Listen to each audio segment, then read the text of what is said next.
And we'll go from current slide. Here we are. Okay.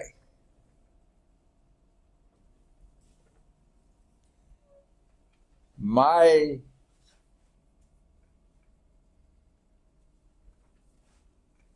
mark is that we were in the middle of page 311, that we hadn't gotten to example 4 yet.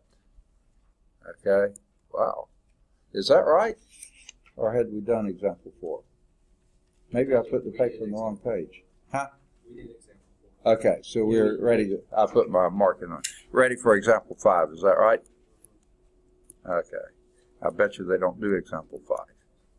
Let's see. No, they move right into these, never mind, trigonometric functions. Okay. See if I can get a little, well, we'll be okay, I think. All right, any questions before we get going today? Okay. Example 5 is also at larsonprecalculus.com for an interactive version of this type of an example, so you can go there if you'd like. Let's now do, the last one we did, example 4, was a cosecant one. Let's do one with the secant. Y is equal to secant of 2x. Okay, let me get my pen set up. There we go. Wow. So y is equal to secant of 2x. All right, where do we begin? First step in doing a secant or cosecant function. First thing we do. You sit there and wait for me to answer it, right? Okay. We can draw the cosecant. Say again? We can draw the cosine. Cosine, yeah. We identify what the reciprocal function is, and that's cosine. So we'll draw, and let me do a different color here. What color would you like cosine to be? Red. Okay. So we'll do y is equal to cosine of 2x. And what's the first one we do when we're trying to graph a cosine or a sine? Any ideas? Oh, okay, identify our parameters. So what is for cosine here? I'm going to draw them over here because I don't have much room underneath. What's our A? 1. You don't see an A there? It must be 1, okay? What does that relate to? Amplitude. And the amplitude would be 1, okay? Absolute value of A. Next. B. And what's your B here? 2. What does that relate to? The period. And how does the period go? 2 pi over B. Okay, which in this case is 2 pi over 2. Okay. Now, is that always the case for period? 2 pi over B? It is for sine and cosine, but tangent and cotangent, what do we use? Pi over B, actually. Okay, so this will be pi. Our period is pi. Now, what's the next thing we usually do while we're there? Yeah, divide by 4 to do our intervals. So our intervals here are pi fourths. I don't have much room up here. Okay, the next two are pretty easy. All of them are easy, but C is 0, no phase shift, and D, 0, no vertical shift. Okay? So, I think we're ready now to graph our function. I'll go back to dark color and put in my axes. Okay. Vertically, all I need is 1 and minus 1. I would like to have a little more room than I have here, but I really don't. And then horizontally, I do my intervals. 1, 2, 3, 4, 5, 6, 7, 8, 9, negative 1, 2, 3, 4, 5, 6. Okay. This is pi fourths, pi halves, pi, 1, 2, 3, 4, 2 pi. Negative pi halves, not pi 4, sorry. Negative pi halves, negative pi, and so on. Okay. Now, for cosine, that's what we do first. Let me get my color back. Okay.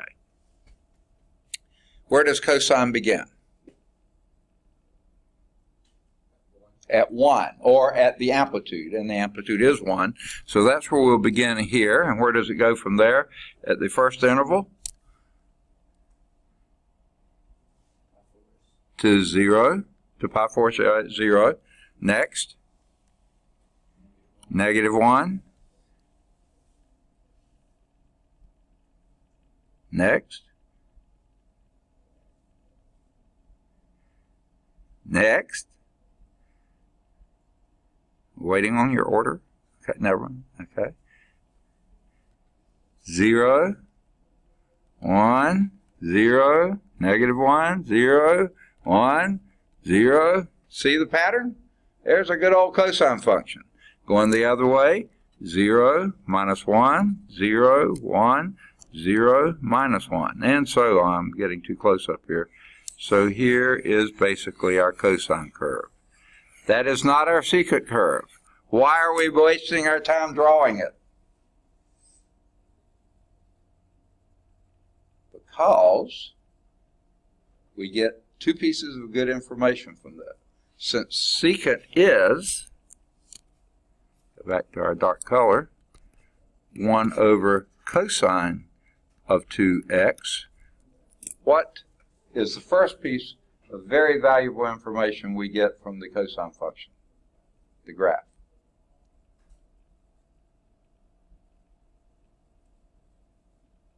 Two really important pieces. They have to do with every point that I plotted.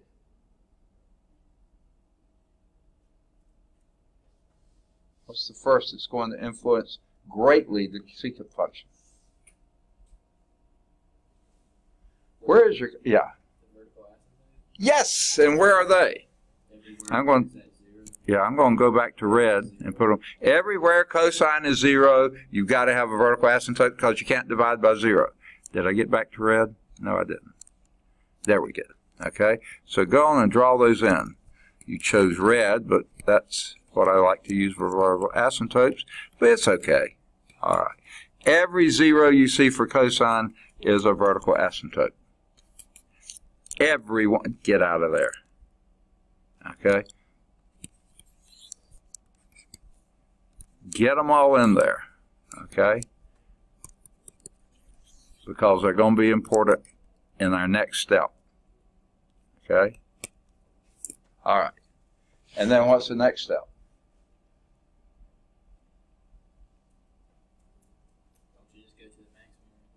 Okay. Now your max-min values become your min-max values. So let me get my color back. I went to the doctor, so I lost a lot of blood. Okay. All right. At the max here, the secant, they kiss at the max, but then it goes in the opposite direction. Whereas cosine's going down, it goes up. Because it's reciprocal, right? Approaches the vertical asymptotes, not supposed to ever touch them.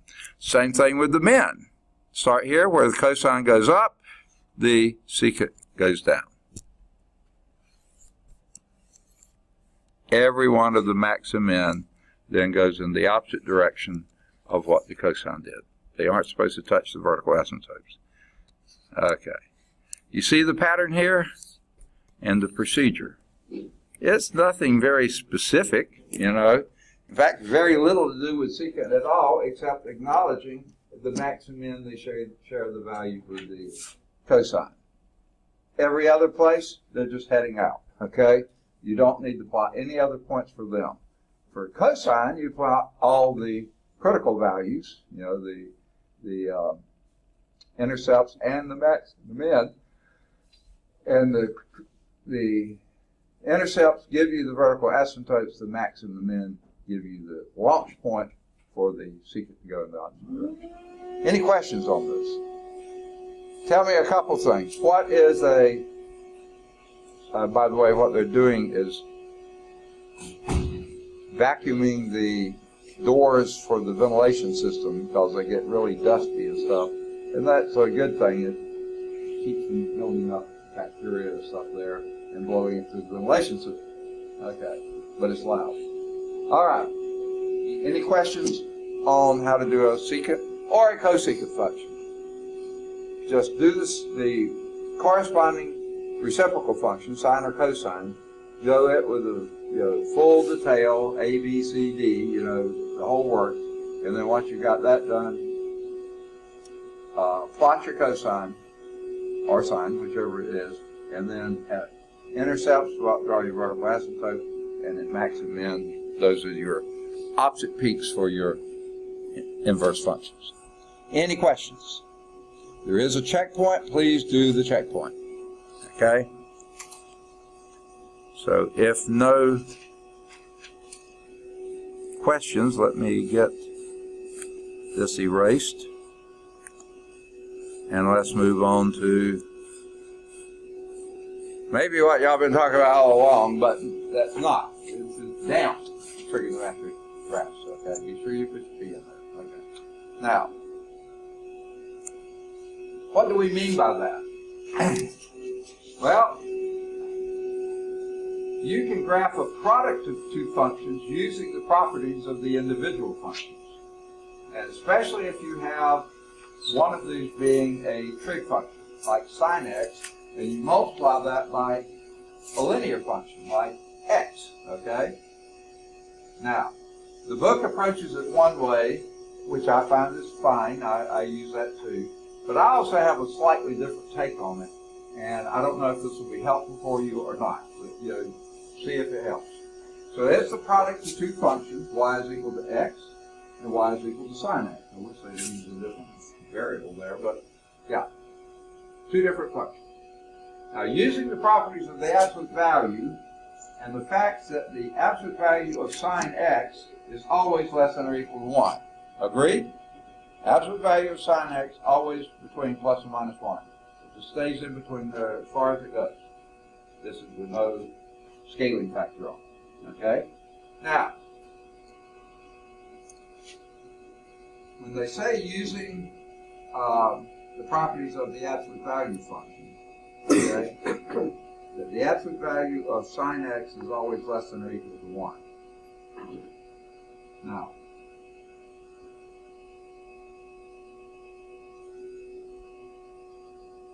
what they sort of skipped here was saying that it's also, because it's absolute value, it's greater than or equal to 0, right? Absolute value of sine either is equal to 0 or is greater than 0, because it can't ever be negative, right? So you could have, and they didn't do it, but they could have, written in here, 0 is less than or equal to absolute value of sine is less than or equal to absolute value of 1. I mean, less than or equal to 1. Okay? Now, if we multiply everything on all three sides by x, x times 0 is still 0. Absolute value of x times, we'll do absolute value of x times absolute value of sine x is that. And absolute value of x times 1 is that. Okay. Now,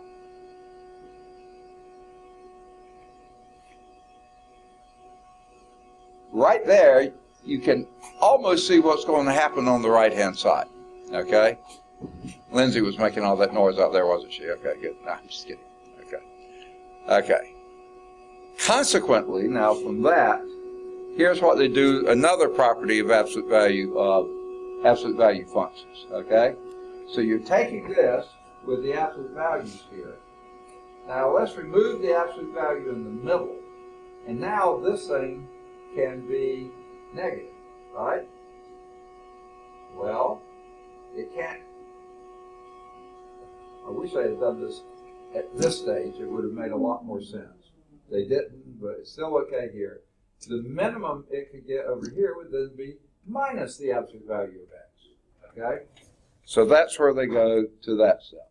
Minus absolute value of x less than or equal to x sine x less than or equal to absolute value of x. Which means that the graph of f of x equals x sine x lies in between the lines y is equal to minus x and y is equal to positive x. Now,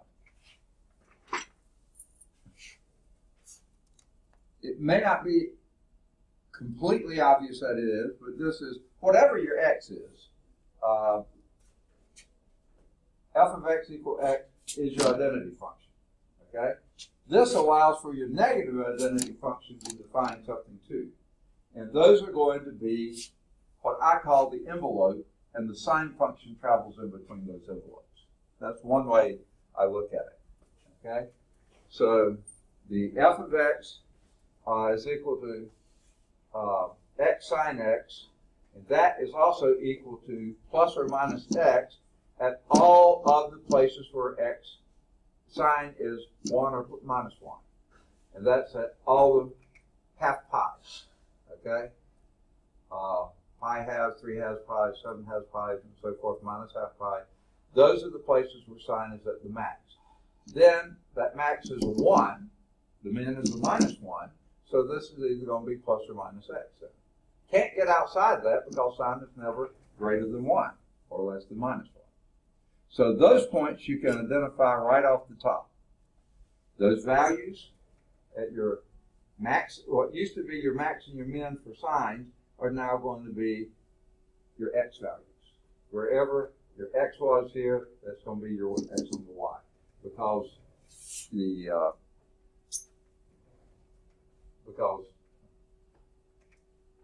that's the outside. Now, here's the other way I look at this. Everywhere, by the way, that sine is 0, even if x is getting very, very large or very, very small, it's still multiplied by 0 is 0. So all of your intercepts, you still have all those same intercepts here. The only difference is, rather than going to plus or minus 1, it's going to plus or minus x. And x is going like this or like that, like a value function. Okay, now, here's the other way I look at this. Okay, n is an integer. It touches the graph, y is equal to minus x, or y is equal to x at all of your max and min values has x-intercepts at the 0 values. Now, the other way I look at this, I don't know if you find this any helpful or not. What normally went here in front of the sine x? A. And what was that related to? Amplitude. So think of this as now a variable amplitude. Your amplitude is that plus or minus x. That's where you're going to, and that's what this is saying here. That becomes your new amplitude. Not plus or minus 1, plus or minus x. You have a variable amplitude function. And in less than 1, that actually gets smaller, okay, as you get closer. Okay. So here's a sketch of what that looks like, okay? F of x equals sine x, okay? Here's your y is equal to x. Here's y is equal to negative x. Perfect diagonal lines there. Now, here's the part where it gets a little squirrely, especially for sine. Because sine x in the first quadrant is positive, and of course x in the first quadrant, on the positive side, is positive. So positive times positive is positive. So that starts just like a regular little sine function does. Doesn't get quite as high because, or maybe even gets higher, wherever. That's going to be its max. But on this side, x is negative, and sine x is usually negative. And negative times negative is positive. So that means it does this nature. Doesn't quite look like a sine function here because both of these are negative. So it starts, but from then on, it goes to town just like normal. Your intercepts are at your whole pi's, and your max and min are at your half pi's. But the max and min now are on this variable amplitude, the y is equal to x. And that's called, x is called the damping factor. Now, near 0 it's damping like crazy. Out here it's exploding like crazy, okay? Sine stayed like this, you know. So this is only damping, as I would normally think of it, close to 0. Now we'll get others that are much more obviously damping, okay? But this is how this one works. It's bizarre because of the very fact that for negative x's, this is negative, that's negative, so the product becomes positive. So if it's not down here for this or down here for that, it jumps but then from then on it follows the normal sign pattern. This would continue, go till it reaches the next. It just keeps getting bigger, exploding rather than damping. Any questions on that? You think you're ready for example 6? Ha! A very different kind of example here. What's your damping function, or I would call it the envelope, or you could think of it as the variable asymptote. I mean variable, what do we call that? The other A word, amplitude. Okay. Duh. What would that be? What's your damping factor?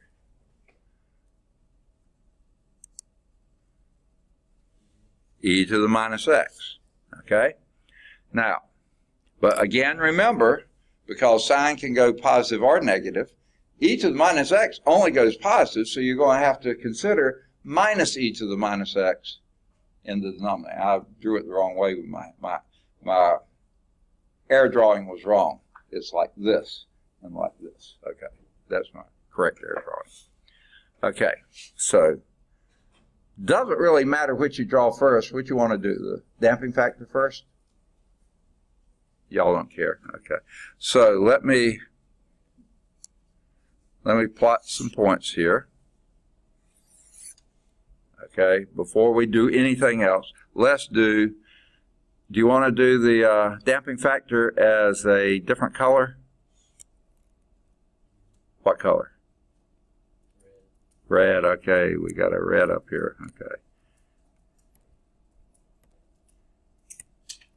Well, it doesn't like your red. There it is. Okay, so let's do f of x equal e to the minus x.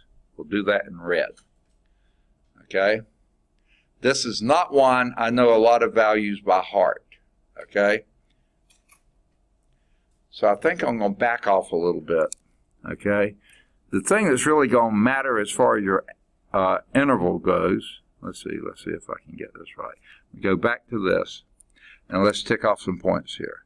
Let's do 1, 2, 3, 4, 5, 6 upwards, -1, -2, -3, -4, -5 downwards. Now, for our horizontal, and I don't have those quite evenly spaced. Sorry about that. Okay, let's go on and do our figuring on the sine function. We have a variable amplitude. We're going to take care of that later. So we're not going to worry with the A part. What's the next part? Anybody? B. And what's B? 3. And what does that indicate? The period. And what does the period be then? 2 pi over 3. Oh, what a nice period. Okay. And then we're going to do what? Divide it by 4. So I'm just going to do times 4 in the denominator, and that would give me what? Second? The interval is going to be pi over 6. Okay, I shouldn't have put it up there because the period is 2/3 pi, and dividing that by 4 gives you pi 6. So that's going to be my interval down here. 1, 2, 3, 4, 5, 6, 7, 8, -1, 2, 3, 4, 5, 6, 7. Okay. Something like that. All right. Let's go on and pretend we're doing a sine function without doing it. Okay? At least let's do the intercepts for it. Okay? And what's your first intercept for sine?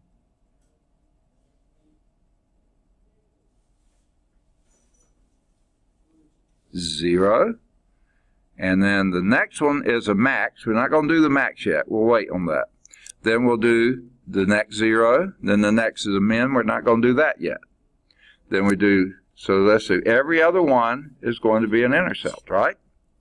So we know the function is doing this, coming through those points there. Okay? That's not a lot of information, not much of a graph so far, but that's what we got. understanding you have maxes and mins in between those. Okay, we'll come back to that. Now let's go back to, I should have put my scale in here.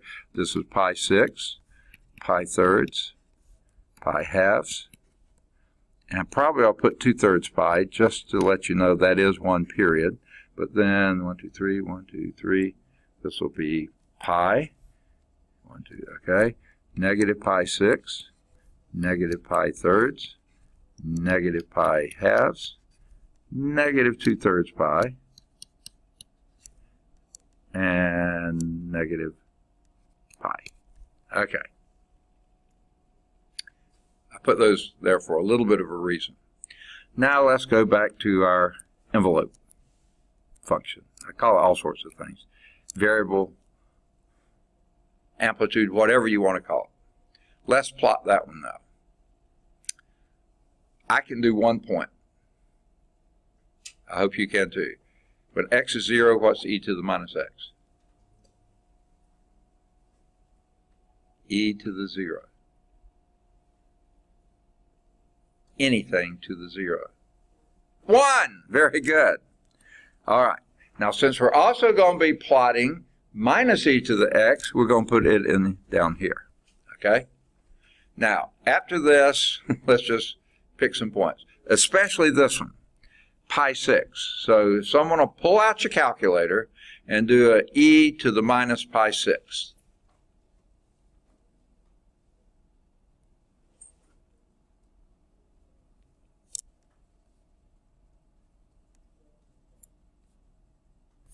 And while you're doing that, let me hold on just a second here and let me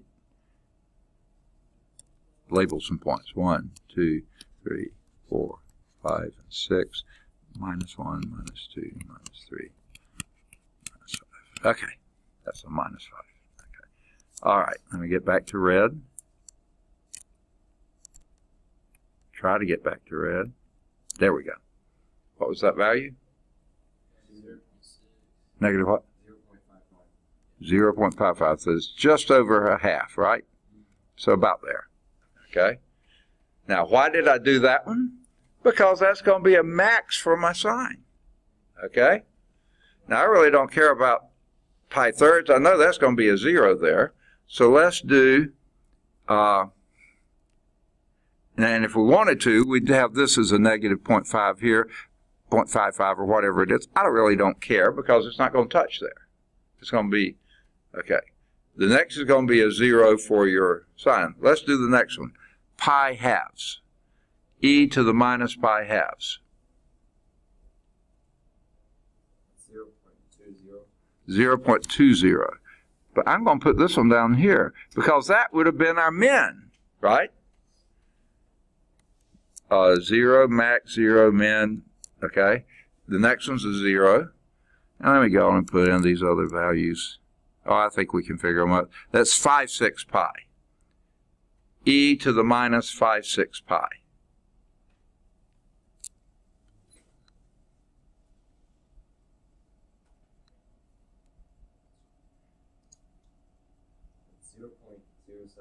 Ew. That's awfully close to 0 there, right? I'm not going to mess with any further back. Let's go backwards a little bit. This is going to be a min. Okay. E to the x, e to the anything is always positive, right?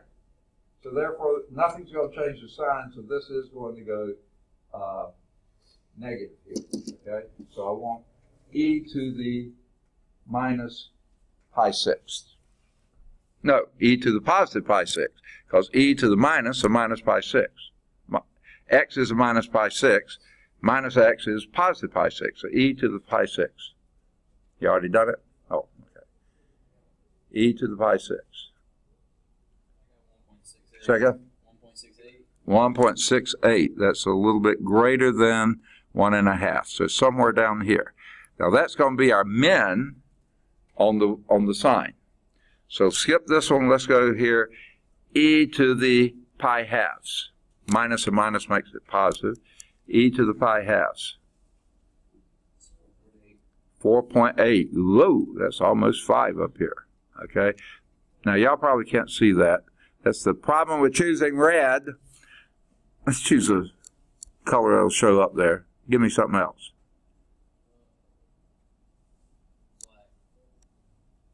Yeah, I guess that'll show up okay.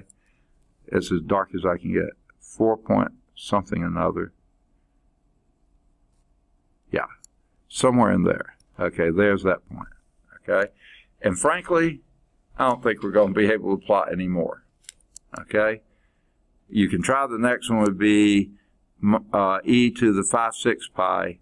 I bet you that's going to be off scale. What you get? E to the 5/6 pi.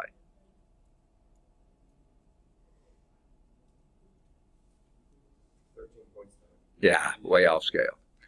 All right, so your damping function, if you want to call it, and this is really more of a damping function, is going to be doing something like this, and similarly from this side, need to make it as symmetric as I can. Oh, get out of there. Okay. Okay. All right. Now, out here, you're way up there somewhere. Wait, am I in the right place? No, you're way down here somewhere. Okay? Negative 13 point something another. And then you're right here. I'm sorry. That's a 0. And then you went up here, 0 here, through this one, through that one, through your 0. No, I did it wrong. Sorry. Where's my... Okay. I got off. I was doing to the wrong dot. This goes through 0. This goes through your max, through 0, your min, 0. And then they just sort of wobble along here because they're getting smaller and smaller and smaller. That's the damping part. Okay? On the other hand, this is going way off scale there, way off scale here, way off scale up there, and on and on and on. That's what it's doing. Reaching down to wherever this is going down here for its minimum, going up there. We got that max, but you know, it just keeps going. Always hits the zeros for the sine, because whenever sine is 0, the whole thing is 0. But then this is your, what I call the envelope, or your variable amplitude. Now I didn't get small fast enough, because I didn't want to risk bumping into the x-axis. But that's how that works. You see? Okay. This one really does dampen as you get more and more positive x's. A lot like a shock absorber for your car. If you just had springs under your car and you'd hit a pothole, you're going to be doing this for a while. A shock absorber dampens that. That's where we get that terminology. So there is example 6. All right, I take it that we must be nearing out of time. Okay, sorry about that. And y'all really don't want to try to make up the 45 minutes we missed? I'll just have to talk fast from now on, right? Okay. All right. Thanks for waiting. I really appreciate it. I wish they'd have gotten through earlier, but when I got there and had to sit in line that long just to get, well, stand in line before I could even get to sit down, and then sit and waited forever. I was there early and nothing worked. Okay. But anyway, I made it. Glad y'all stayed. Thank you. See you Thursday.